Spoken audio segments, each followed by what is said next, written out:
Elden Ring seems to give us a perfectly clear answer on who created the Golden Order.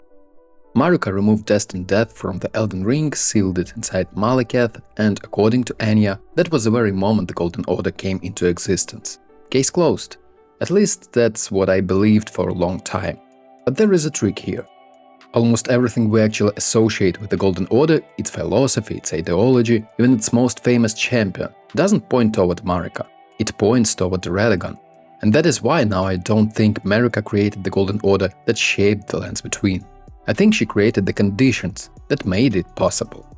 The Golden Order we actually know, the one defended by Radagon, studied by Gold Mask and remembered throughout the history, may have been Radagon's creation. Not from nothing, but from something Marika created. So let me show you why I don't think the Golden Order was born in a single moment. I think it evolved. And that changes who deserves credit for creating it. Let's begin with the strongest evidence against my theory. Because if the idea is wrong, it falls apart immediately. Anya tells us something incredibly important. She explains that the Rune of Death, also called Destined Death, was plucked from the Golden Order upon its creation. That's about as explicit as Elden Ring ever gets. It sounds like the case is closed. Marika removed Destined Death, Maliketh sealed it, the Golden Order was created. And I agreed with this interpretation for years. But what does it actually mean to create the Order? Because removing Destined Death certainly changes reality. Without death, life itself begins operating under entirely different rules. The Earth Tree can reclaim souls, gods become vastly harder to kill. The natural cycle of life and death is rewritten. That absolutely sounds like the birth of a new order. But is changing reality the same thing as creating an institution? I don't think so. Think about it this way. Writing a constitution isn't the same thing as building a nation. One creates a framework, the other creates a culture, the traditions, the identity. That is where my thinking started to change. Marika absolutely changed the laws governing the lands between. I don't dispute that. But when I looked at the Golden Order as it actually exists throughout the game, I started noticing someone else's fingerprints everywhere. The events surrounding Destined Death reinforce this idea. The scoring Black Flame tells us that Black Flame once possessed the power to kill gods. Then Maliketh sealed Destined Death. Immediately afterward, that power disappeared. The Godskin Apostles lost the very source of their strength. The Gloam-Eyed Queen vanished from history. Everything points toward the enormous turning point. Reality itself changed in the lands between. But changing reality doesn't automatically explain everything that happened afterward. It doesn't explain Golden Order fundamentalism. It doesn't explain Radagon's obsession with preserving the Order.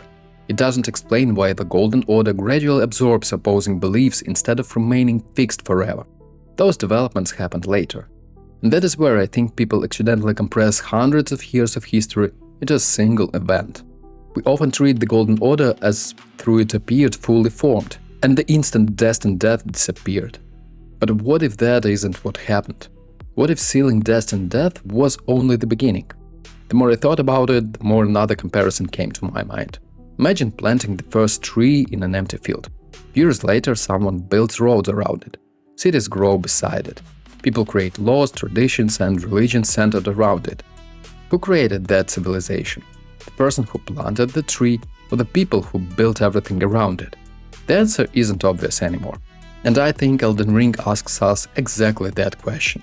Marika planted the tree, but who built the civilization? Once Radagon enters the story, the language surrounding the Golden Order changes dramatically.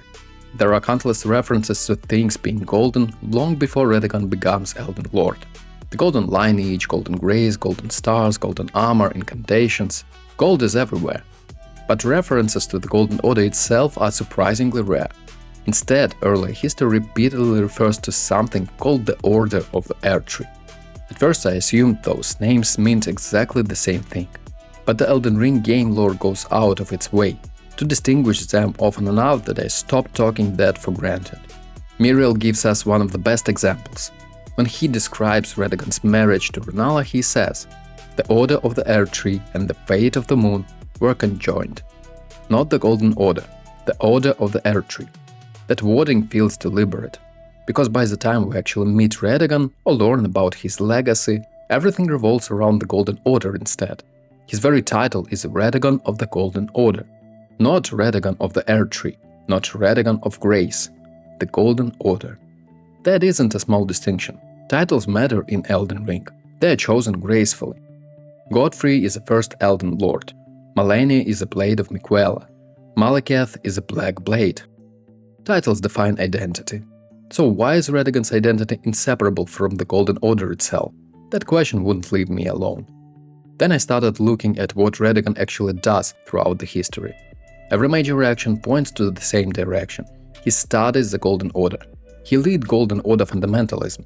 When Marika shatters the Elden Ring, he immediately tries to repair it.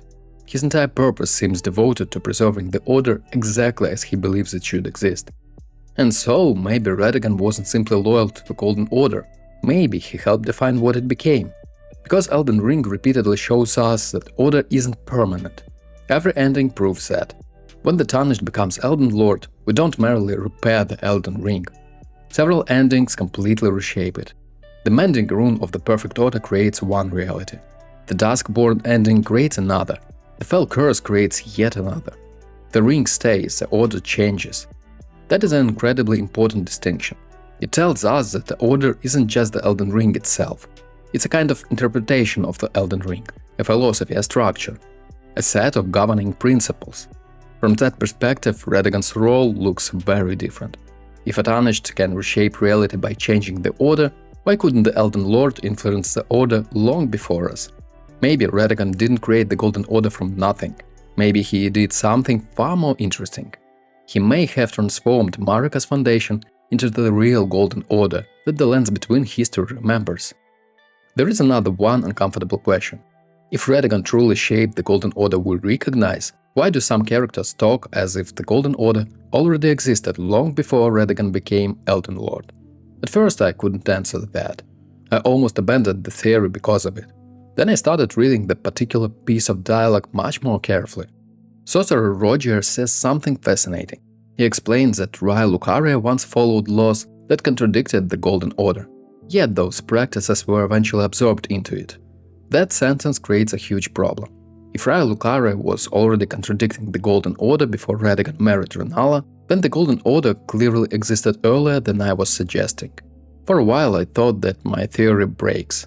But then I realized I had accidentally been treating the Golden Order as the one that had to be either old or new. Maybe it was both. Maybe I had been asking the wrong question first. What if there wasn't one Golden Order? What if there were different stages of the same order? And from this perspective, every contradiction started fitting together. Marika established a new order by removing Destined Death. The age of the Earth Tree begins. The laws of reality change. That is the birth. The birth isn't maturity. The order continues evolving. Its beliefs become more sophisticated. Its relationship with sorcery changes. Entire schools of thought are absorbed rather than destroyed. Eventually, Golden Order fundamentalism emerges. A movement that studies the principles of the order itself instead of simply worshipping the Earth Tree. That sounds much less like a revolution and much more like centuries of theological evolution. Once I looked at it that way, Radagon's role became much easier to understand.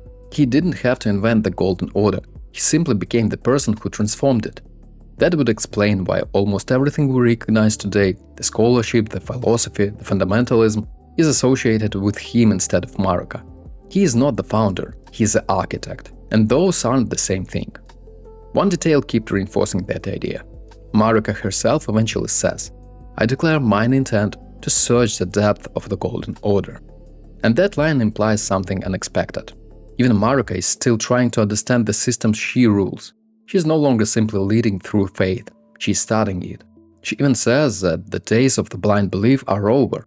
That feels like a society transitioning from the religion into philosophy. Exactly the sort of transition Radagon becomes famous for. And if that is true, then perhaps the Golden Order wasn't a finished creation. It was an evolving project. One that both Marika and Radagon shaped, but at different points in history. The more I tried forcing Elden Ring's timeline into a single defining moment, the more contradictions appeared. And the more I accepted that the Golden Order evolved, the more those contradictions disappeared. Gold Mask is probably my favorite example. When we meet him, he is the greatest scholar of the Golden Order fundamentalism. His entire quest revolves around perfecting the Order. but the opening cinematic appears to show him studying symbols associated with the Air Tree worship rather than fundamentalism. It felt inconsistent from the start, but now I think it isn't. Gold Mask was simply belonged to two different eras of the same tradition. The religion changed, and he changed with it. The same thing happens with Radagon. He is often remembered as the Golden Order's greatest defender, but defenders don't usually become synonymous with the thing they defend. Radagon does. His entire identity merges with it. Everything about Radagon points toward preservation, refinement, and systematization. Everything about Marika points toward transformation. She changes the laws of reality. He protects the structure those laws become. Together they create something much larger than either could alone. And maybe that is exactly the point, because the Elden Order reflects the duality that is present all around Elden Ring lore. So, who actually created the Golden Order? If you're asking who changed the laws of the lands between, the answer is still Marika. Removing Destined Death fundamentally rewrote reality. Without that act, none of this happens. The Golden Order could never exist. But if you're asking who created the Golden Order that dominates Elden Ring's history, answer becomes much less obvious. The institution, philosophy, fundamentalism, the system that Gold Mask studies, the order Radagon dies trying to preserve. That version don't feel like Marika's work alone. It feels shaped by Radagon at every step. That is why I no longer think this debate has a single winner. I think we've been trying to choose between two answers, when the Elden Ring has been giving us both from the very beginning. Marika created the foundation, Radagon created the identity. One changed reality, the other one changed how the reality was understood. Of course, this is still just a theory, but it shows us that Marika and Radagon might both deserve the title of its creator. Thanks for watching, hit that like button and subscribe for more Elden Ring and other Souls-like games lore and guide videos, and stay sharp out there, Tarnished.